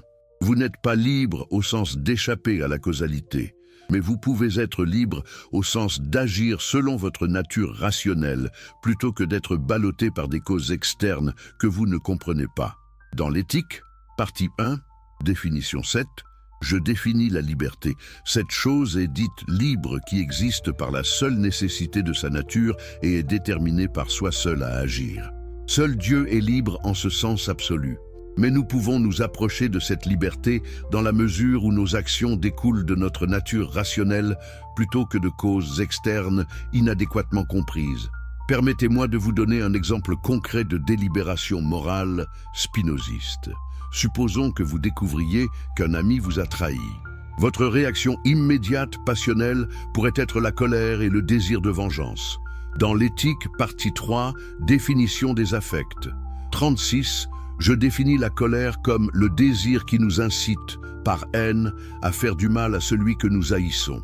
Cette colère est une passion, un affect qui diminue votre puissance parce qu'il vous rend dépendant de l'action d'autrui. Maintenant, si vous appliquez ma méthode, vous vous arrêtez et vous réfléchissez rationnellement. Pourquoi cet ami m'a-t-il trahi? Quelles causes l'ont déterminé à agir ainsi? Était-ce par malice délibérée ou par faiblesse? Quelles seraient les conséquences si je cherchais la vengeance? Augmenterait-elle ma puissance ou la diminuerait-elle davantage? Et que signifie vraiment trahison dans un univers déterministe où personne ne pouvait agir autrement qu'il n'a agi? Cette réflexion transforme progressivement votre colère. Elle ne la supprime pas nécessairement immédiatement. Je ne suis pas naïf. Mais elle commence à la dissoudre. Et à mesure qu'elle se dissout, vous pouvez prendre une décision rationnelle. Peut-être mettre fin à cette amitié si elle diminue votre puissance, mais sans la charge émotionnelle de la haine et de la vengeance qui vous aurait encore plus diminué. Voici maintenant une vérité difficile que je dois vous dire. Une vérité que même beaucoup de mes admirateurs préfèrent ignorer. La plupart des êtres humains ne peuvent pas vivre selon la raison. Dans l'éthique, partie 4, Scoli de la proposition 17, je note, il est rare que les hommes vivent sous la conduite de la raison. Bien au contraire, il se fait qu'ils sont la plupart du temps envieux et nuisibles les uns aux autres. C'est une constatation empirique, pas un jugement moral. La majorité de l'humanité vit dans la servitude des passions, ballottée par des causes externes qu'elle ne comprend pas, cherchant des boucs émissaires et des explications faciles. Cette majorité a besoin de religion au sens traditionnel, de commandements, de récompenses promises, de punitions menaçantes, parce qu'elle n'a pas la capacité intellectuelle ou la discipline nécessaire pour vivre selon la raison pure. Dans le traité théologico-politique, j'ai argumenté que la religion a une fonction sociale utile pour contrôler les masses. Elle enseigne l'obéissance et la charité, même si pour de mauvaises raisons. La peur divine, l'espoir du paradis. C'est mieux que le chaos social qui résulterait si on supprimait toute religion sans avoir d'abord éduqué les masses à la raison. Mais, vous qui m'écoutez maintenant, vous qui avez suivi ce long raisonnement jusqu'ici, vous n'êtes pas la masse. Vous êtes ceux qui peuvent aspirer à la vie philosophique, à l'existence guidée par la raison. Pour vous, les illusions réconfortantes de la religion traditionnelle sont non seulement fausses, mais nocives. Elles maintiennent votre esprit dans l'enfance, dépendant d'un Père céleste imaginaire. Dans l'éthique, partie 4, proposition 68, je formule un principe qui devrait être votre guide. Si les hommes naissaient libres, ils ne formeraient aucun concept du bien et du mal aussi longtemps qu'ils seraient libres. Qu'est-ce que cela signifie? que le bien et le mal, tels que les conçoit la moralité traditionnelle, sont des constructions nécessaires pour gouverner ceux qui vivent dans la servitude passionnelle. Mais celui qui vit vraiment libre, sous la conduite de la raison, n'a pas besoin de ces concepts. Il agit naturellement de manière à augmenter sa puissance et celle des autres êtres rationnels, non par obéissance à un code moral externe, mais par compréhension de sa propre nature. Maintenant, laissez-moi établir une connexion audacieuse avec la crise existentielle moderne. Beaucoup de penseurs contemporains parlent du nihilisme comme du grand danger de notre époque. Friedrich Nietzsche, ce philosophe allemand du XIXe siècle qui m'admirait tout en me critiquant, a proclamé que Dieu est mort et que nous devons créer nos propres valeurs. Mais je suis en désaccord avec lui sur un point crucial. Dieu n'est pas mort parce que Dieu ne peut pas mourir. Ce qui est mort, c'est l'idée infantile d'un Dieu personnel, patriarcal, moralisateur. Mais cette mort est une libération, pas une perte. Elle nous force à comprendre Dieu tel qu'il est vraiment, la nature elle-même dans son infinité. Et cette compréhension ne mène pas au nihilisme mais à son opposé, à une affirmation totale de l'existence. Dans l'éthique, partie 5, proposition 42, je conclus mon œuvre majeure avec ces mots puissants. La béatitude n'est pas la récompense de la vertu, mais la vertu elle-même. La vie vertueuse, la vie selon la raison, est elle-même sa propre récompense. Elle ne mène à rien au-delà d'elle-même. Elle est la finalité, le summum bonum. Comment cette béatitude se manifeste-t-elle concrètement dans l'existence quotidienne? Laissez-moi vous décrire ma propre expérience pendant ces années à La Haye. J'avais peu de possessions matérielles. Ma chambre était petite, meublée simplement. Je mangeais frugalement. Je ne cherchais ni richesse ni gloire. Certains diraient que je vivais dans la privation. Mais moi, j'expérimentais une joie profonde que les riches n'ont jamais connue. Cette joie venait de plusieurs sources, toutes liées à ma philosophie. D'abord, la joie de la compréhension elle-même. Chaque fois que je résolvais un problème philosophique difficile, chaque fois que je voyais comment une proposition découlait nécessairement de la précédente, j'éprouvais une satisfaction intense. C'était comme polir une lentille jusqu'à ce qu'elle devienne parfaitement transparente. Deuxièmement, la joie de l'amitié philosophique. J'avais un petit cercle d'amis avec qui je partageais mes idées, qui me challengeaient, qui m'aidaient à affiner ma pensée. Ces conversations étaient un plaisir intellectuel pur. Troisièmement, et peut-être le plus important, la joie de vivre selon ma nature authentique, sans prétendre croire ce que je ne croyais pas, sans me conformer aux attentes sociales qui violaient ma raison. Dans l'éthique, partie 4, proposition 52, je démontre: la satisfaction de soi peut naître de la raison, et cette satisfaction qui naît de la raison est la plus haute qui puisse exister. Mais la satisfaction de soi rationnelle n'est pas de l'orgueil. L'orgueil que je définis dans la partie 3 comme une joie accompagnée de l'idée d'une cause intérieure par laquelle l'homme estime de lui-même plus qu'il n'est juste, est une passion inadéquate basée sur une surestimation de soi. Mais la vraie satisfaction de soi rationnelle est la joie qui accompagne la compréhension adéquate de votre propre puissance. Quand vous reconnaissez honnêtement ce que vous pouvez faire, ce que vous comprenez, comment vous participez à la puissance divine, cette reconnaissance produit une joie légitime et bénéfique. Cette joie vous pousse à continuer d'augmenter votre puissance, à continuer de développer votre compréhension. C'est un cercle vertueux. Plus vous comprenez, plus vous êtes joyeux. Plus vous êtes joyeux, plus vous avez la puissance de comprendre encore plus. Mais que se passe-t-il quand la vie vous met face à des obstacles insurmontables? Quand malgré tous vos efforts, malgré toute votre compréhension rationnelle, vous échouez, vous souffrez, vous perdez, c'est là que ma philosophie montre sa vraie profondeur.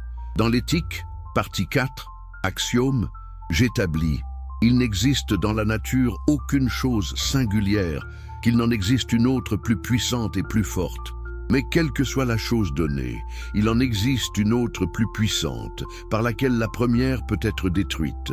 En d'autres termes, vous n'êtes jamais le plus puissant. Il existera toujours des forces dans l'univers plus puissantes que vous, qui peuvent vous limiter, vous blesser, vous détruire même. c'est la condition de l'existence finie. Accepter cette vérité n'est pas du fatalisme, c'est du réalisme. Et paradoxalement, cette acceptation vous libère. Quand vous reconnaissez les limites réelles de votre puissance, vous cessez de vous épuiser dans des efforts impossibles. Vous concentrez votre énergie là où elle peut avoir un effet réel. Vous choisissez vos batailles avec sagesse. Permettez-moi de vous raconter comment j'ai appliqué ce principe face à ma propre mort. En 1677, à l'âge de 44 ans, je savais que mes poumons étaient gravement malades, probablement à cause de la poussière de verre que j'avais inhalée pendant des années en polissant mes lentilles. Je pouvais sentir ma force vitale décliner. J'aurais pu me révolter, me lamenter. Pourquoi maintenant? J'ai encore tant à écrire. Mes œuvres ne sont pas toutes publiées. Mais je ne l'ai pas fait. Au lieu de cela, j'ai continué à travailler aussi longtemps que mes forces me le permettaient, sachant que chaque jour pouvait être le dernier. J'ai mis mes affaires en ordre, j'ai confié mes manuscrits à des amis de confiance. Et j'ai contemplé ma propre mort avec la même sérénité que je contemplais toutes les autres nécessités de la nature. Dans l'éthique, partie 5, proposition 38, Scully, j'avais écrit « Celui qui a un corps capable de très nombreuses actions a un esprit dont la plus grande partie est éternelle. Mon corps était faible, mourant, mais mon esprit, dans sa partie qui comprenait les vérités éternelles, participait à l'éternité de Dieu. Cette partie ne mourrait pas avec mon corps, parce qu'elle n'avait jamais été temporelle. Elle avait toujours été éternelle. Voilà la réponse ultime à la question de la douleur et de la mort. La douleur est réelle au niveau de l'expérience temporelle. La mort est réelle comme cessation de l'existence individuelle temporelle. Mais au niveau de l'éternité, au niveau de la substance divine elle-même, rien n'est vraiment perdu. Les modes viennent et vont, mais la substance demeure éternelle. Votre participation à la connaissance vraie, votre compréhension des vérités éternelles fait partie de l'entendement infini de Dieu et en ce sens ne périt jamais. Je ne parle pas d'immortalité personnelle. Je ne crois pas que votre ego, vos souvenirs, votre personnalité survivent. Mais je parle de quelque chose de plus profond. La part de vous qui a touché à l'éternel reste éternelle. Arrivons maintenant à l'application pratique de tout ce que nous avons exploré ensemble. Comment vivez-vous concrètement en tant que spinoziste dans le monde moderne? Laissez-moi vous donner des directives claires. Premièrement, cultivez la connaissance. Lisez, étudiez, réfléchissez. Pas seulement de la philosophie, mais aussi de la science, de l'histoire, de toutes les disciplines qui peuvent vous aider à comprendre comment fonctionne la nature. Chaque domaine de connaissance vous révèle un aspect de Dieu. La physique vous montre les lois qui gouvernent la matière et l'énergie. La biologie vous montre comment la vie persévère dans son être. La psychologie vous montre comment fonctionnent les affects humains. Tout cela est la connaissance de Dieu. Deuxièmement, pratiquez l'auto-observation. Devenez l'observateur de vos propres passions. Quand vous sentez la colère monter, arrêtez-vous et demandez-vous quelle est la cause de cette colère. D'où vient-elle vraiment? Qu'est-ce qu'elle révèle sur mes désirs, mes peurs, mes attachements? Cette observation transforme progressivement les passions. Vous ne pouvez pas les éliminer immédiatement. Je l'ai dit, nous sommes des êtres finis, nécessairement affectés par des causes externes. Mais vous pouvez progressivement augmenter la proportion de votre activité par rapport à votre passivité. Troisièmement, cherchez la compagnie d'êtres rationnels. Dans l'éthique, partie 4, proposition 35, corollaire 1, j'affirme. Les hommes qui vivent sous la conduite de la raison s'efforcent autant qu'ils peuvent de payer en retour l'amour d'autrui. Autrement dit, sa haine, sa colère, son mépris, etc., avec de l'amour ou de la générosité. Entourez-vous de personnes qui valorisent la raison, qui cherchent la vérité, qui augmentent votre puissance d'agir et de comprendre. Évitez autant que possible ceux qui vous tirent vers le bas dans les passions et les superstitions. Quatrièmement, prenez soin de votre corps. Je ne suis pas un ascète qui méprise la chair. Dans l'éthique partie 4, proposition 45, Scully, j'écris. Il aide un homme sage de se restaurer et de se recréer modérément avec une nourriture et des boissons agréables, ainsi qu'avec des parfums, avec l'agrément des plantes verdoyantes, avec la parure, la musique, les jeux sportifs, le théâtre et d'autres choses de ce genre dont chacun peut user sans dommage pour autrui. Le corps est le temple de l'esprit. Non plus que cela, le corps et l'esprit sont la même chose. Prendre soin de votre santé physique et prendre soin de votre capacité intellectuelle. Cinquièmement, et c'est peut-être le plus difficile, apprenez à voir les choses sub specie aeternitatis dans votre vie quotidienne. Quand quelque chose de pénible vous arrive, au lieu de réagir immédiatement, prenez un moment pour vous demander comment cet événement s'inscrit-il dans l'ordre nécessaire de la nature. Quelles causes l'ont produit? Comment découle-t-il de la nature divine? Cette pratique transforme progressivement votre expérience de la vie elle-même. Sixièmement, agissez pour augmenter votre puissance et celle des autres. N'attendez pas passivement que les choses s'améliorent. Le déterminisme n'implique pas la passivité. Au contraire, vos actions sont elles-mêmes des causes nécessaires dans la chaîne infinie de causalité. Choisissez des actions qui augmentent votre capacité d'agir et de comprendre. Aidez les autres à augmenter leur puissance. Créez, construisez, enseignez, guérissez. Toutes ces activités sont des expressions de votre conatus et de la puissance divine à travers vous. Septièmement, abandonnez la culpabilité et le remords improductifs. Dans l'éthique, partie 4, proposition 54, je note « Le repentir n'est pas une vertu, autrement dit, ne naît pas de la raison. Mais celui qui se repent de ce qu'il a fait est 2 fois misérable, autrement dit, impuissant. Pourquoi ? Parce que le remords vous fixe sur le passé immuable au lieu de vous tourner vers le futur que vous pouvez encore influencer. Comprenez que vous avez agi selon les causes qui vous déterminaient à ce moment-là. Vous ne pouviez pas agir autrement. Mais maintenant, avec cette compréhension nouvelle, vous pouvez agir différemment. Apprenez de vos erreurs sans vous flageller pour elles. Huitièmement, cultivez ce que j'appelle la générosité rationnelle.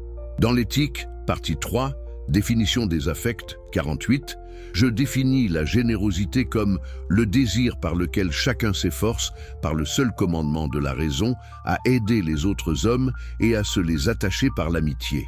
Cette générosité ne vient pas de la pitié. La pitié est une passion triste que je critique dans la partie 4, proposition 50. Elle vient de la compréhension rationnelle que le bien des autres et votre propre bien sont interconnectés quand tous agissaient selon la raison. Neuvièmement, développer la force d'âme que j'appelle fortitudo, composée de courage et de générosité.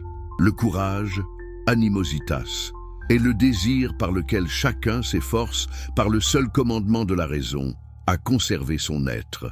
Face aux difficultés, ne vous effondrez pas dans la tristesse passive, mobilisez votre puissance, résistez, persévérez dans votre être. C'est votre essence même, votre conatus, qui s'exprime dans cette résistance.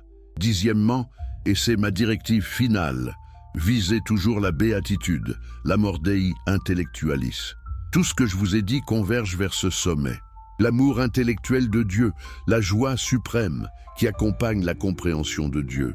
Cette béatitude n'est pas un état mystique inaccessible. C'est le résultat naturel d'une vie consacrée à la compréhension. Chaque vérité que vous saisissez, chaque cause que vous comprenez, vous rapproche de cette béatitude. Et même si vous ne l'atteignez jamais complètement, car quel être fini peut comprendre complètement l'infini? Le chemin lui-même est joyeux. Vous voyez maintenant pourquoi je vous ai dit au début qu'il n'y a pas de plan divin derrière la douleur dans le monde. Parce que chercher un tel plan, c'est chercher dans la mauvaise direction. C'est projeter vos propres modes de pensée, vos plans, vos intentions, vos buts, sur la nature elle-même, qui ne procède jamais ainsi. La nature n'a pas de plan. Elle n'a que sa propre nécessité interne, éternelle, géométrique. Et cette nécessité est infiniment plus belle, plus cohérente, plus admirable que n'importe quel plan humain amplifié à l'infini. La douleur existe non pas parce qu'un Dieu sadique l'a planifiée, ni parce qu'elle sert à un but moral mystérieux, mais simplement parce qu'elle découle nécessairement de la nature de l'existence finie. Nous sommes des modes finis de la substance infinie. En tant que mode fini, nous sommes nécessairement limités, vulnérables, mortels. Nous sommes constamment affectés par des causes externes plus puissantes que nous. Cette vulnérabilité est constitutive de notre nature finie. On ne peut pas demander pourquoi les êtres finis sont vulnérables, sans demander en même temps pourquoi ils sont finis. C'est la même question, et la réponse est « et là ». Parce que la substance infinie se manifeste sous une infinité de modes, certains plus puissants, d'autres moins puissants, formant ensemble la totalité de l'existence. Maintenant, laissez-moi revenir à la citation avec laquelle j'ai commencé, mais avec toute la profondeur que nous avons acquise ensemble. Les hommes se trompent en ce qu'ils se croient libres, et cette opinion consiste en cela seul qu'ils sont conscients de leurs actions et ignorants des causes qui les déterminent. Vous comprenez maintenant ce que cela signifie vraiment? Ce n'est pas un message déprimant sur notre impuissance, c'est un appel à la conscience des causes. Tant que vous restez ignorant des causes qui vous déterminent, vous êtes dans l'illusion de la liberté, mais c'est la pire des servitudes. Vous êtes un esclave qui ne sait pas qu'il est esclave. Mais dès que vous commencez à comprendre les causes de vos désirs, de vos actions, de vos souffrances, vous commencez à devenir libre. Libre non pas au sens de pouvoir agir sans cause, ce qui est impossible et absurde, mais libre au sens d'agir selon votre propre nature rationnelle plutôt que d'être ballotté par des causes externes inadéquatement comprises. Cette liberté spinoziste est la seule vraie liberté qui existe. Et elle est accessible à tous ceux qui sont prêts à faire l'effort de comprendre. Vous n'avez pas besoin d'une grâce divine spéciale. Vous n'avez pas besoin d'être choisi par un Dieu capricieux. Vous avez seulement besoin de votre raison, de votre persévérance, de votre courage intellectuel. La béatitude n'est pas réservée à quelques élus. Elle est potentiellement accessible à tout être humain capable de raisonner. Mais, et c'est un mais crucial, elle requiert un effort immense. Elle requiert que vous abandonniez les illusions réconfortantes. Elle requiert que vous fassiez face à la vérité, aussi austère soit-elle. Elle requiert que vous acceptiez votre finitude, tout en aspirant à l'infini. C'est un chemin étroit et difficile que peu empruntent. Et dans la dernière proposition de l'éthique, la proposition 42 de la partie 5, j'ai conclu mon œuvre avec ces mots. La béatitude n'est pas la récompense de la vertu, mais la vertu elle-même. Et nous n'en jouissons pas parce que nous réprimons nos appétits sensuels. Mais au contraire, c'est parce que nous en jouissons que nous pouvons réprimer ces appétits. Relisez cette phrase lentement. Laissez-la pénétrer. C'est le renversement complet de la moralité traditionnelle.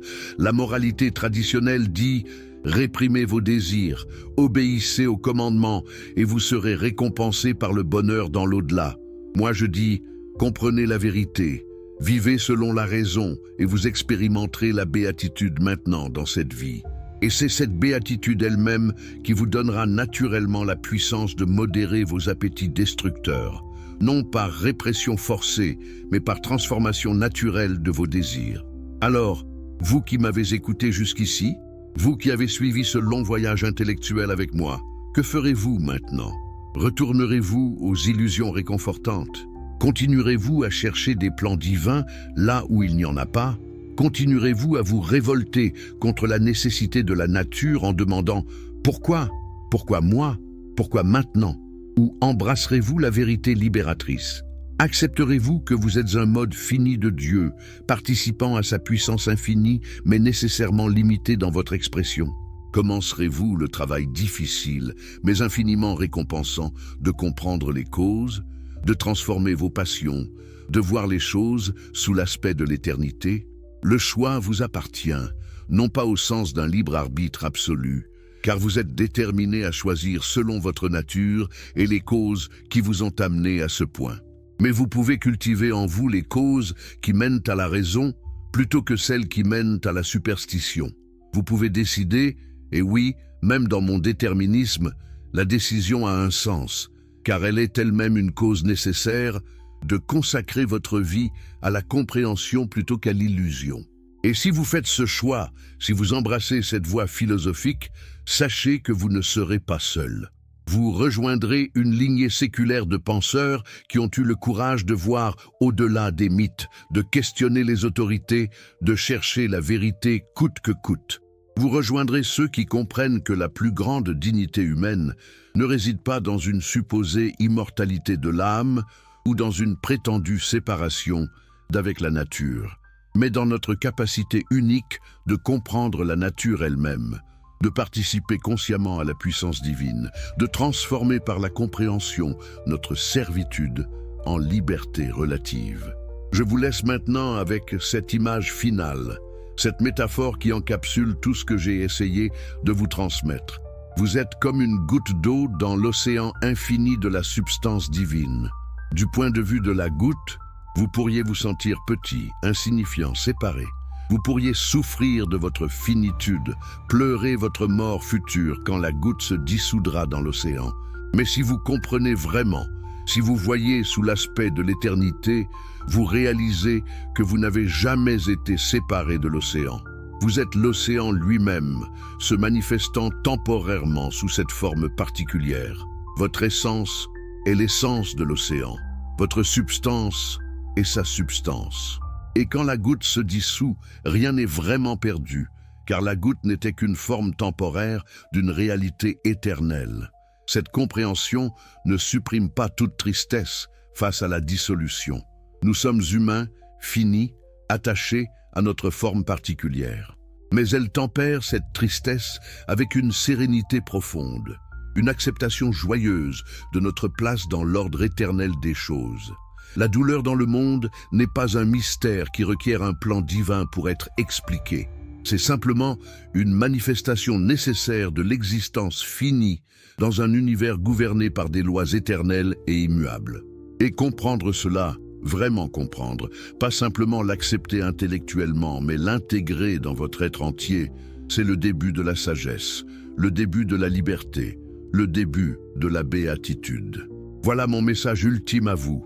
L'enseignement pour lequel j'ai été excommunié, ostracisé, calomnié, mais aussi l'enseignement qui m'a donné plus de joie que toutes les richesses et tous les honneurs du monde n'auraient pu me donner. La vérité vous rendra libre, non pas en vous échappant de la nécessité, mais en vous la faisant comprendre et embrasser.